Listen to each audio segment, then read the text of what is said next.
conference, and after having seen the pictures of Flavio, I really regret I could not be there in person. So, topological phases at the superconductor to insulator transition.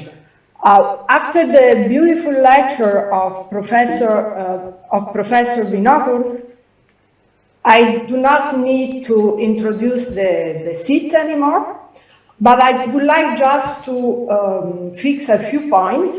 Well, the seat is one of the most representative examples of quantum phase transition that has been observed in a variety of 2D materials. And the seed point at t equals 0, as Fisher told us, is characterized by a metallic universal quantum of resistance. And what we have is that the relevant degrees of freedom that enter the gains in the seed are Cooper pair and vortices. Now, the seed point, as we showed already back in '96, can, in certain case, open up to a full phase. This full metallic phase has been observed also experimentally, and it has been a big puzzle because we have a 2D metallic state, which, and on top of that, the charge carrier, in this case, are boson. So to study the seed and to try to understand the phases that it harbors, I will use an effective field theory approach. So I will build a theory that describes the long distance, low energy property of the system, and this is opposite to a microscopic approach. So I will not follow a microscopic approach. And this effective theory will allow me to identify the phases that appears at the seat, and will tell us that the seat, in fact, is dominated by topology, by topological effects, and so quantity like disorder that are local, although it can play an important role as tuning parameter, will not affect the phase structure of this theory that is universal. So, well, I will start to construct my theory. The seat, it's driven by the competition between charges and vortices. These charges and vortices, when they go one around the other, they interact through a topological interaction, the Aharonov-Bohm-Kasher interaction. They interact between themselves with a logarithmic interaction. The other guiding principle that I will use to construct my effective gauge theory is gauge invariance, and we will see that as this will be required to have a local formulation of my Aharonov-Bohm-Kasher interaction. And the other key point of this seat that we have to take into account and explain is that although I will concentrate myself in 2D superconducting films, although these films are homogeneous, we have an emergent granularity that appears at the seat. Sorry. Now, how do we construct this Aharonov-Bohm-Kasher interaction? If I have the word line of elementary charges that I indicate with Q mu and the word line of elementary vortices and mu, when they go one around the other, what we have is the linking number. We have in 3D Euclidean dimension. We have the linking number between these two curves, and this linking number is given by this expression. Now, we show that you can have a local formulation of this term that is here, and the price that you have to pay to have this local formulation is that you have to introduce two emergent gauge fields, a vector gauge field A mu and a pseudo-vector gauge field B mu. And this emergent gauge field give us an U1 cross U1 symmetry, and they interact through this term. This term is the Chern-Simons term. What are the characteristics of this term? This term is a topological term, topological in the sense that you see here we do not have the metric tensor, but the indices are contracted to through the epsilon tensor. And it is a term that is linear in the derivative, so it's a term that dominates at long distances. Now, there is something more here. This term, if you want to recover the linking number from this term, since it has a zero mode, you have to introduce a regularization. How do we regularize this action? We keep our idea that we want to use gauge invariance, so what we do, we will introduce two Maxwell terms for this gauge field A mu this one and B mu this other one. And this is what we'll have as a regularized action that I wrote already in the non-relativistic way that will be the way that we will have to use to describe our problem. And in our case, this constant k that appears here in the Chern-Simons term, that is a dimensionless constant, will be equal to 2. This is because we are describing Cooper pair. So from this regularized action, we can understand that Q mu and M mu play the roles of the topological defects that you have in a theory when you have a compact symmetry, U1. So our idea to find the phases that we have will be that this phase structure is determined by the condensation or lack of condensation of topological defects. Now, before going to the phase diagram of the theory, I would like to spend a few words on this, on the regularized action. I wrote it here for simplicity in a fully relativistic way, because this action has very important properties. This is called topologically massive action. Why? Because if you would compute the equation of motion for the field A and B, in this way, this field, you will see that although the action is gauge invariant, these fields acquire a topological mass due to the presence of this Chern-Simons term, and this topological mass is given exactly by this expression.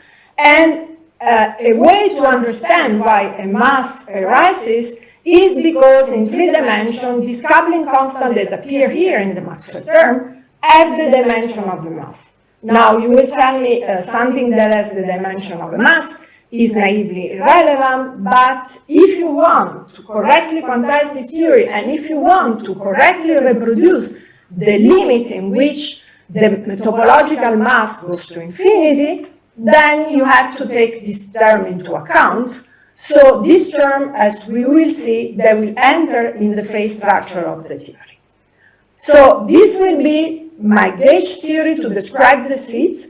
And the message that I have is that the seat is described by topological field theory. This topological field theory is the field theory that is used to describe topological phases of matter.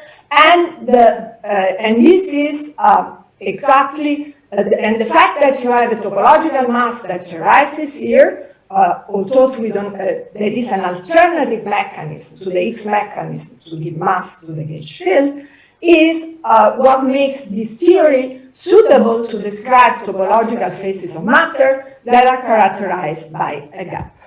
Now, since we have a topological field theory, only global properties are relevant, and this theory are robust against local perturbation.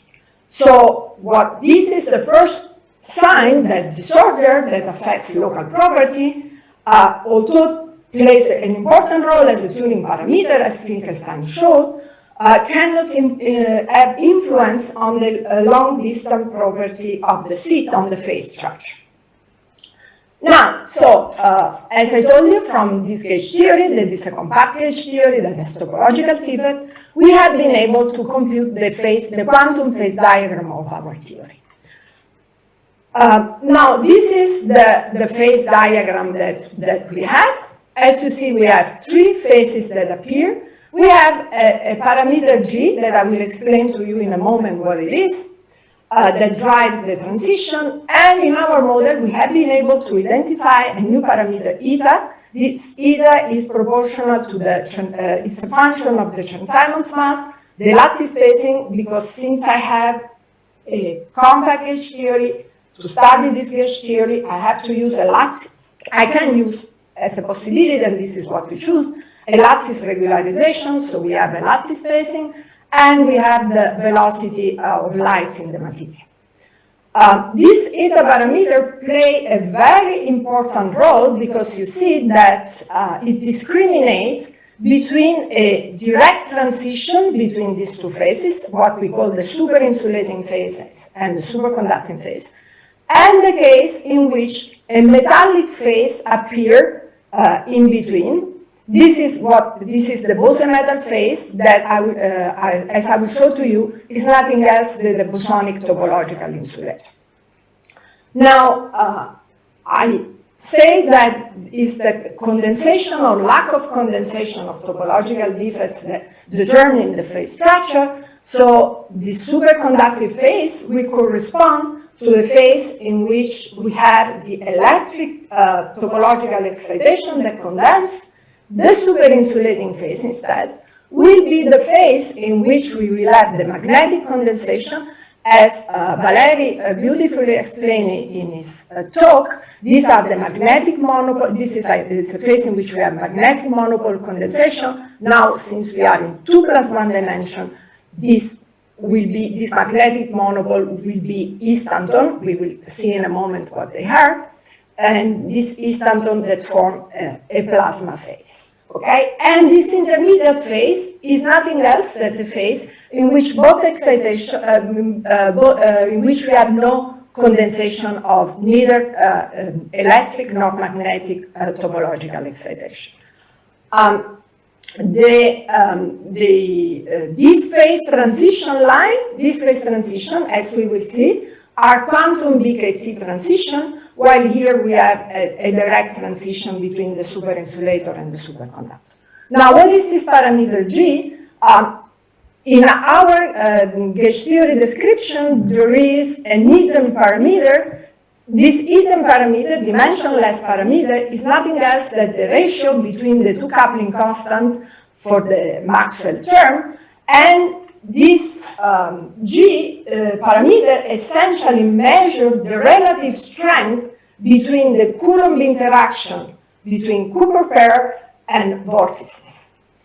And this is the expression of the Chern-Simons mass, the gap that I told you we have, and this is expressed in terms of the parameter that enter the film. So here we see that this is, can be expressed, is of the order of the inverse of the speed of light and the London penetration depth of the bulk material.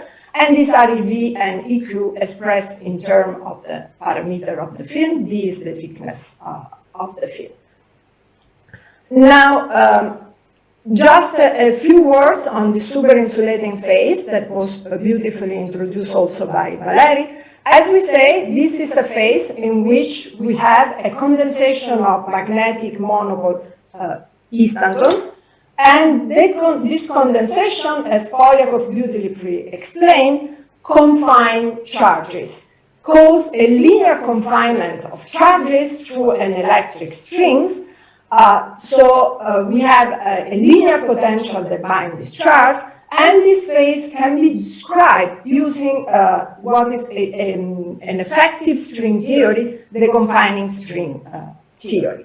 Now, this mechanism is similar to the mechanism that is advocated to confine quark and anti-quark into mesons through chromoelectric strings in a condensate of magnetic monopole. So the superinsulating phase can be thought as a one-color version of QCD. This phase diagram is universal, and as I show you here, all the microscopic details enter in this parameter, EQ, EV, G, and eta, but the rest is universal. Now, the fact that here we will concentrate on 2 + 1 dimension, but since the confinement of charges is linear, so we pass from what we would expect a logarithmic interaction between charges to a linear interaction. One could study these things also in 3 + 1 dimension. The phase diagram will have the same structure, and we will have a mechanism that will confine charges through a linear potential. So just to tell you that superinsulation is not confined to 2 plus 1 dimension, but can exist also in 3 plus 1. Now, I will concentrate on my talk on this intermediate Bose-Metal phase and on the superinsulating phase. Now, this Bose-Metal phase. This is the phase that open up, so this is when the seed point open up to a full phase. And as we say, this is a phase in which mu and Qmu are diluted, nothing condensed. And if, in this case, I can, for simplicity, avoid the lattice notation, and what I will have is that the action that will describe this phase will be this, where this capital A will be an external electromagnetic field that I have to couple to my theory in order to be able, computing the induced action for this electromagnetic field, to study, to identify the nature of this phase. Now, here, if I look at this action, what I immediately recognize is that this action describes what is called a bosonic topological insulator. This action is described by a gap. So what we have a system, a topological insulator that is gapped in the bulk, and that it has conducting edge modes. And these conducting edge modes are protected by symmetry. In this case, the symmetry that protects my edge mode will be a U1 global charge symmetry times a Z2 symmetry, that is the time reversal symmetry, because although I have a Chern-Simons term, since I couple a vector and this pseudo vector, this action is time reversal invariant. So, as I said, we have conducting edge modes. These edge modes are the one that cause the metallic behavior of this phase. Now, how can I see that this edge mode arises? Well, the key point is that if I look at my Chern-Simons term, this Chern-Simons term is not gauge invariant, but is gauge invariant up to boundary term. So if I would compute what is this action on the boundary, what I will see that I will have edge current, and the ratio between the current and the voltage is linked to the external electromagnetic field, is given by this expression. Now, if I consider that my EG here, that is the renormalized coupling that appear in front of the coupling between the current and the electromagnetic field, I immediately identify that the resistance that I have here is nothing else than the quantum of resistance divided by the coupling constant G. Now, if I go back here, I see that G equal to 1 is the self-dual point in which I have my seed point, that's the critical point. So what I see here is that exactly at the self-dual point, I recover Fisher result. I have the quantum of resistance. And then if I move from this point, if I go where G is smaller than 1, so towards the superinsulating phase, the resistance becomes bigger, while if I go towards the superconducting phase, the resistance becomes smaller. Now, this saturation of the resistance has been experimentally observed in niobium titanium nitrate films. Here you see the plots at different value of the applied magnetic field. So here we have a transition that is driven by an applied magnetic field. And we see that this, the saturation towards the quantum of resistance appear both on the superinsulating than on the superconducting side. Moreover, I told you that topological insulators are systems that are gapped in the bulk. So, in principle, the bulk does not contribute to the conductance, but when we are at finite temperature, obviously there will be charges, modes that will be excited over the gap. So what I will have is that I will have a conductance, a resistance that is due to the bulk, that is given by this expression, so it's the exponential of the topological mass divided by the temperature, and the H mode, which resistance is constant, because as you remember, these are protected H mode. And if you have these two resistance, then you have the formula for the parallel resistor, and if you look at the sheet resistance, always in niobium titanium nitride films plotted against the inverse temperature, what you see is that we have an emergent minima here that perfectly fits this formula of the two parallel resistors. Now, quantum critical points are universal points. So, and these universal points are characterized by scaling. Now, if I have that my quantum transition is driven by a parameter G at very low temperature, and when the critical exponent Z mu is finite, I can identify this as a scaling variable for my transition. Now, this clearly is true when mu is as a finite value. Now, since we are talking here about Bigetti transition, a Bigetti transition is formally an infinite order transition. So if you take into account the fact that you have to go through a limit in which this exponent goes to infinity, you will see that your scaling variable will have this expression. And this scaling has been where this T0 is a non-universal parameter that you have to put in by best fit. Now, this Bigetti scaling has been observed again in niobium titanium nitride films, both for the transition from superconductor to Bose metal, and from the transition from insulator to superinsulator to Bose metal. So the scaling what tells us, okay, here we are in the opposite scenario respect to the scenario in which is here Z that goes to infinity, and this Z that goes to infinity is the hallmark of strong disorder.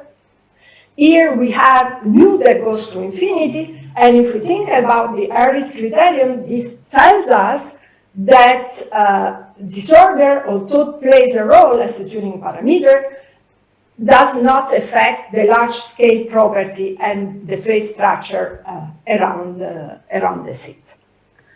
Now, let's move to the other phase, the superinsulating phase. Again, Valeri beautifully introduced superinsulator. He explained to us that these are the opposite, exact opposite, extreme opposite, as Toft called them at the beginning, of a superconductor. Namely, they are systems that have an infinite resistance that persists at finite temperature.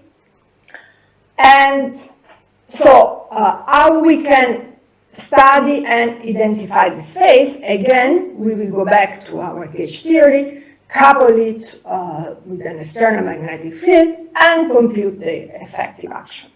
Now, if we would do this induced effective action for the superinsulating phase will be compact QED, but the non-relativistic version of Polyakov compact QED. Also in this case, what we will have that the plasma of V stantons, this is the phase in which we have the condensation of the magnetic object, the plasma of V stanton will form, and this will confine charges by squeezing them, by squeezing the electric field into strings. Now, what is an instanton? An instanton is essentially a tunnel event, okay, and is linked to the fact that in this phase, vortex number is not conserved. So what we have here we have the flux that enters. It goes in all the directions. Here, it's not relativistic. It goes in the special direction. And if I go I'm in Euclidean time, if I go to the next step in the Euclidean time, the vortex, the flux that was entering here is disappeared. This is the instanton tunneling event.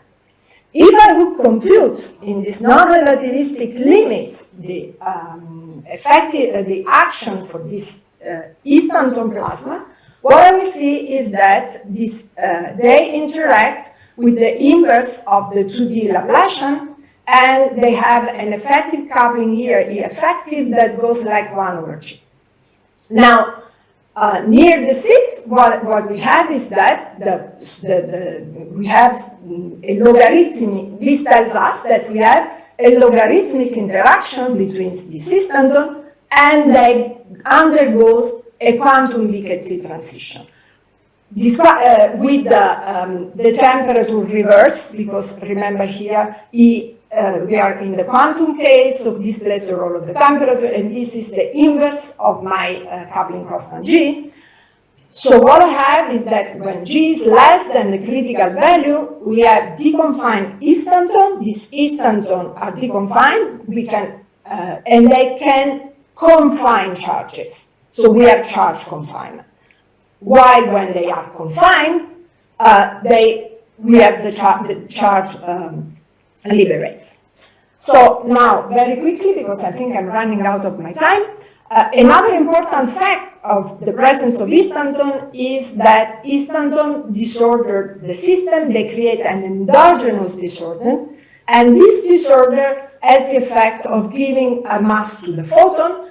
And since we have a mass for the photon, we have an electric screening length for our Coulomb potential. And if as I told you, we have a string that forms, and this screening length is linked to the width of the string. And the length of the string is set by the inverse of the string tension. I told you that we have a linear potential. This linear potential can be written like R time a constant here, that is the string tension, and this set the length of my string. Now, what are the effect, the measurable consequence and effect of this? As I told you, we have two scales. One scale is the electric screening length, and the other is the length of the string. Now, if I have a sample of my material that has a length that is in between these two scales, the charges that are here will not feel the Coulomb potential because it's screened, and we are in the case in which the sample is smaller than the length of the string, so the string cannot be tight, cannot hold the two particles feels free. So what we expect here is that if we take a material that should be super insulating, but we go on with the size of the material between these two scales, the Cooper pair have to feel essentially free because they cannot feel the string, they are too short, and the Coulomb potential is free. So we should observe a metallic behavior. Now, this string scale can be estimated from experimental data, from a beautiful experiment of Valeri, in which they have measured the charge BKT transition in this super-insulating material. This super-insulating material also at finite temperature will undergo a BKT transition, and this BKT scaling can be also inferred from the string, confining string action. So the length of the string can be estimated with in this way, where K is the Boltzmann constant time, KTC is the energy required to break up the string. Now, in what we have been able to observe is that if you take a niobium titanium nitride film, you have that this temperature is 400 millikelvin, this is the speed of light, and this is the dielectric constant, and you arrive at this, can estimate the size of the string, this size of the string, and here there are measure of the resistance against the inverse temperature. And you see that when you're, the length of these are different length of the sample, and you can see that when the length of the sample is bigger than this size of the string, you observe the super-insulating behavior, but when the size of the sample approaches this scale, then you observe a metallic behavior, as we predicted. And this can be considered as a first experimental evidence of what is we can call asymptotic freedom. Okay. Now, last thing, do I have a couple of minutes more? Just couple of minutes, yeah, okay. Okay, so very quickly, now, another important point is the IV characteristic curve. What we do here, we say we have a linear potential, and now we apply an external potential that to our sample of length L, we apply this external potential, and this external potential, we try to pull out the charges and anti-charges. Now, we have three possible regimes. The first regime is when this external potential is weaker than the linear potential that binds the charges. So, in this case, we will see that essentially no current flows in our system, and this is what we call an electric Meissner effect. When we increase this potential, then it will be able to pull our string from one side to the other of the sample, so we will have some current that will start to flow, and some strings will penetrate the entire system, and we will be in a situation that is very similar to type 2 superconductor, when we have the flux that can penetrate the system. And when this external potential will be bigger than a critical value, it will break completely the superinsulating state, and we will go to a normal insulator. This will mean that we will have two jumps in the IV curves. If we measure these IV curves and this model is correct, we have to see two jump in the IV curves.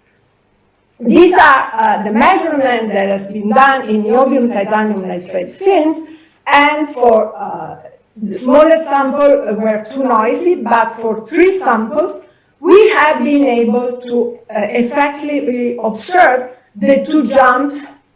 This is for the sample at 0.44 millimeter. This is for the red one is for the sample at 1.35 millimeter, and the other one, the black one, is for the sample at 2.4 millimeter. So we have been able to observe the two jumps. Just to remark, the fact that we have two kings rules out experimentally what is called the overheating idea, because in that model, there is only the prediction of one king. Granularity, we jump, unfortunately. This is the list of the publications that we have done in this long collaboration, and thank you for your attention. Okay, I'm saying as an experimentalist, I would like to know, because you bring just one example with one method, resistivity. What will be in general some, let's say, good system here to study this SIP transition? And are there other methods? And more importantly, I would like to know what will be the, let's say, equivalent of eta in experiments, your Y scale. Thanks. Okay, so the first question is that if you measure only resistance, is that the question? Yes. So, do you have other methods besides resistance? We measure not only resistance, we measure the last things that we measured was the IV curve. We measured scaling, so I think that it's not only resistance that we measure. And concerning the eta parameter, I was very quick, but if I go back, okay. If I can just supplement what Cristina said, we used two kinds of measurements. In one of them, we actually Corsalis-Tauris transition, where the system was going from the usual insulating into super insulating state. This probably was for more than one. yeah, and it was several samples on which we saw charge Kosterlitz-Taulis transition probably for the first time, with all the proper scaling, all the proper behavior, and which showed logarithmic interaction between charges in the insulating state. And another method, indeed, as Cristina said, we were measuring resistance in the super insulating state, but there were three samples actually, on which we showed different characteristics, and there are more to come. But the basic method, of course, for the moment is measurements of either DC IV characteristics or AC, which is just coming. Eta can be changed somehow. Yes, it's all like, okay, yeah, we change temperature, The we, temperature changes heat in that case. and we, What changes heat? The parameter. I mean, how do you change it? okay, good question. To change the eta, we have to go to different materials. This will be the simplest way of doing That's it. why I was pointing out here, this depends, it's a function of the London penetration depth of the bulk material and of this lattice spacing that you can take of the order of the coherence length. This lattice spacing really close to the seed goes like the thickness of the film over the fine structure constant. So that is determined by the material that you are using. And this is used essentially, you should go and see what is your eta for your material, and this will tell you if you should expect an intermediate phase or a direct transition. I don't know if this can answer your question. Can you hear me now? Okay. Yeah. So very nice work. Thank you.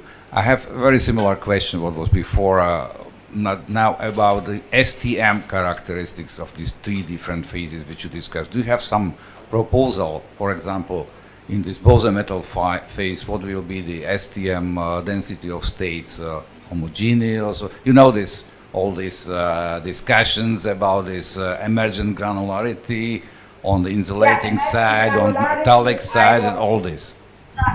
Trying to, I didn't have time to tell you at the end, because in this intermediate Bose metal phase, what you have is that you have a situation that is really very similar to the quantum Hall effect, the integer quantum Hall effect. You have the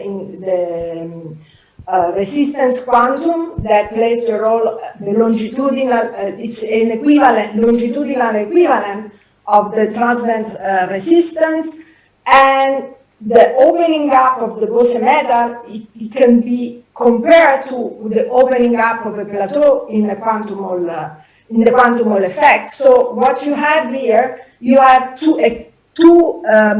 clearly here is in difference with the quantum Hall effect. Yes, you have two fluids. So what you have is a composite topological incompressible quantum fluid that is done by Cooper pair vortices, and exactly if you would look at this from the quantum Hall-like point of view, what you will have is exactly at the self-dual point when you have G equal to 1, you will have that these two systems are the density are exactly the same, but when you move a little bit from there, what you will have excess of charges on one side and excess of vortices on the other, and this, when the density are very small, this will behave like quasi-classical particle interacting with the Coulomb potential, and what you will have the formation of a Wigner crystal for this excess, and this is what gives you this emergent granularity, and the metallic behavior will be a metallic behavior that you observe from percolation between this bubble of crystal. And when you will have what happened when you will have the direct seed, will be when this Wigner crystal melts in a sort of liquid phase. So this is the structure of the Bose metal and where this granularity emerge in this system. I don't know if this can answer your question.